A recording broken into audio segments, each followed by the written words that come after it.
ओम नमो गणेशाय श्री लक्ष्मी वराह परब्रह्मणे नमः। गीता गंगा च गायत्री गोविंदेति हृति स्मृतः चतुर्गहार संयुक्तः पुनर्जन्म न विद्यते। गंगादेवी प्रार्थனை செய்து கொண்டு கங்காதேவியையும் அர்ஜுனனுக்கு உபதேசம் செய்த ஸ்ரீ கிருஷ்ண பரமாத்மாவின் கீதையை நினைத்து கொண்டு பகவான் கிருஷ்ணன் மற்றும் அர்ஜுனனையும் காயத்ரி தேவியை மனதில் நினைத்து கொண்டு காயத்ரி மந்திரத்தையும் நினைத்து கொண்டு காயத்ரி தேவியும் மனதார தியானித்து கொண்டு பகவான் அச்சுதானந்த கோவிந்தா என்று சொல்லக்கூடிய கோவிந்தனையும் ஸ்மரித்து கொண்டு வந்தால் நாம் எல்லா பாவங்களிலிருந்தும் விடுபட்டு முக்தியை அடையலாம். இதைதான் பகவத்கீதையில் சர்வகர்மான் பரித்யஜ்ய மாமேகம் சரணம் விரஜ அஹந்த்வா சர்வ பாபேப்யஹ மோட்சயிஷ்யாமி மா சுச்சகா என்று பகவான் ஸ்ரீகிருஷ்ணன் கூறுகிறார்.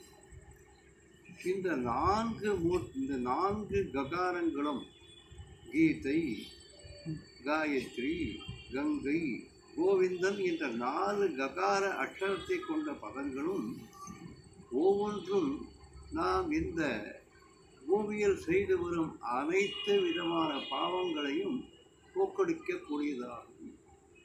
கங்கை அப்படி என்பது எல்லாருக்கும் தெரியும். கங்கையில் நீராடினால் சகல பாவங்களும் போகும். கங்கை பாவத்தை போக்குகிறவள்.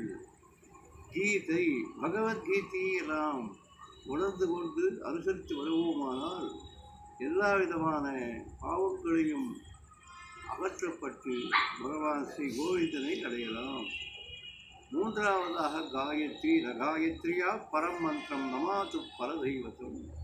காயத்ரி மந்திரமே எல்லாவித பாவங்களுக்கு விமோச்சனமாக தர்மசாஸ்திரங்களும் வேதங்களும் கூறுகின்றன.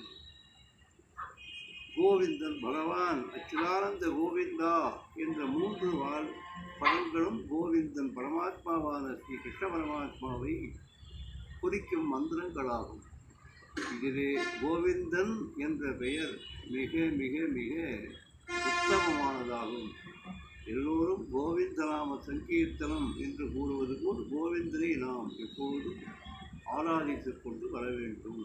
ஆக கீதை, கங்கை, காயத்ரி, கோவிந்தன் இந்த 4 பதங்களுமே பாவத்தை போக்கடிக்கக்கூடிய ஒன்றாகும். இன்னும் ஒரு முக்கியமான விஷயம் என்னவென்றால், கங்கையில் நீராடி காயத்ரியை ஜெபித்து கீதைப்படி நடந்தால் நாம் கோவிந்தனை அடையலாம்.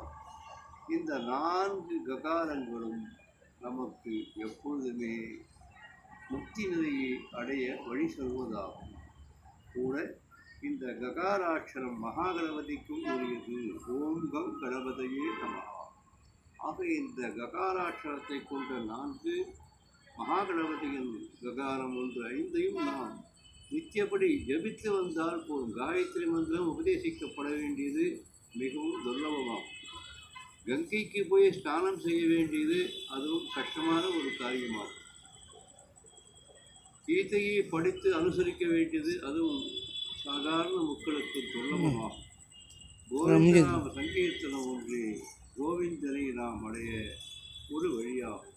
ஆக நாம் இவை 4ஐயும் மனதில் கொண்டு கோவிந்தனை அடைய